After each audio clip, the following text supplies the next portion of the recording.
A Life in the Woods. Essential question. How can experiencing nature change the way you think about it? Read about how Thoreau's stay in the woods changed his view of nature. Into the Woods.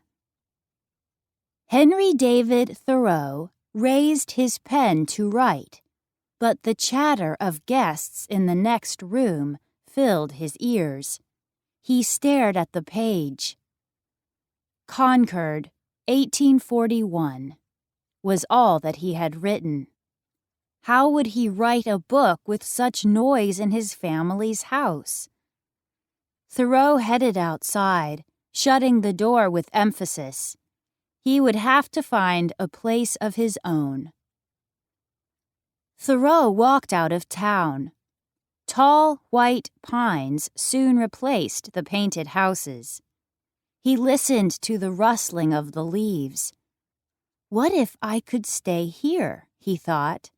He could live off the land, close to nature, and begin his book. It would take work, but he could do it. Years passed, but Thoreau still did not have a place in the woods. One day, his friend, Ralph Waldo Emerson, had an idea. Emerson was a well-known writer who had bought some land near Walden Pond. Because he and Thoreau shared the same interest in nature, Emerson decided to let Thoreau use part of this land. In March of 1845, Thoreau began to build a cabin. By July, it was ready. He could live and write in the woods.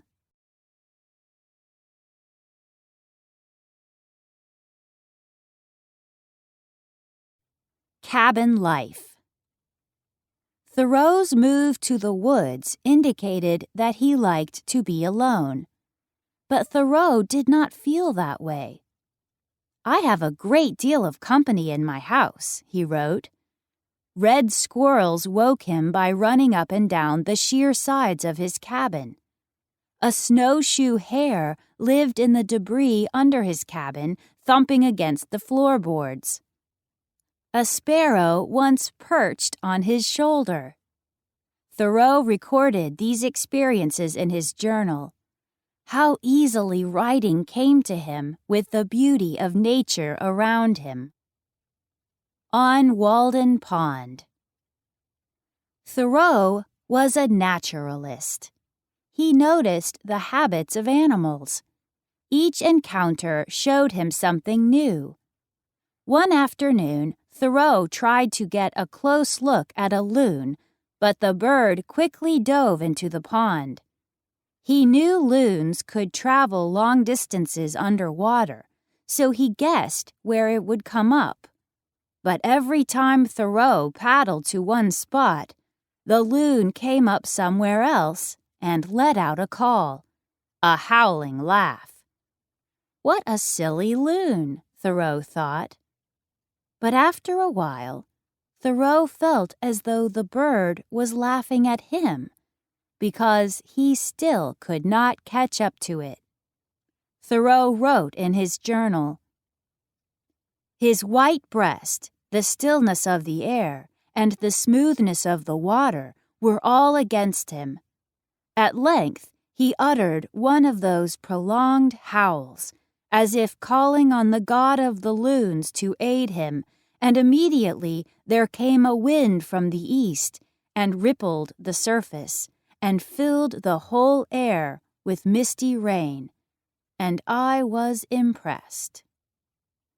Caption: Thoreau published his book Walden in 1854.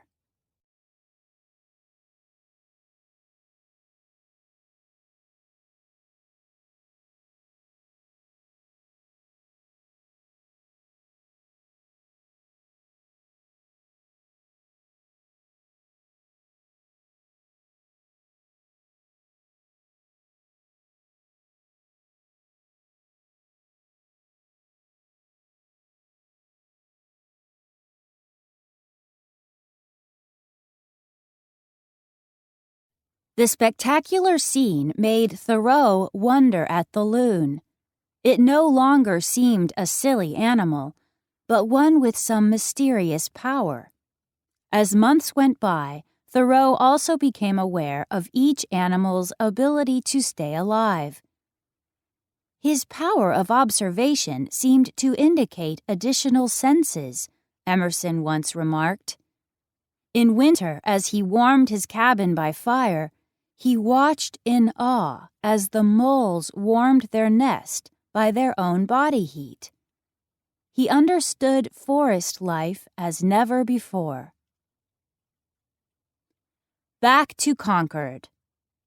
Like the geese that move to new ponds at the season's end, so too did Thoreau leave Walden. He had done what he had set out to do, and had learned much from the woods around him.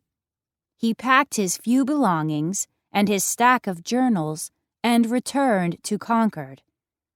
Now he would turn his journal entries into a book. Generations to come would know life on Walden Pond.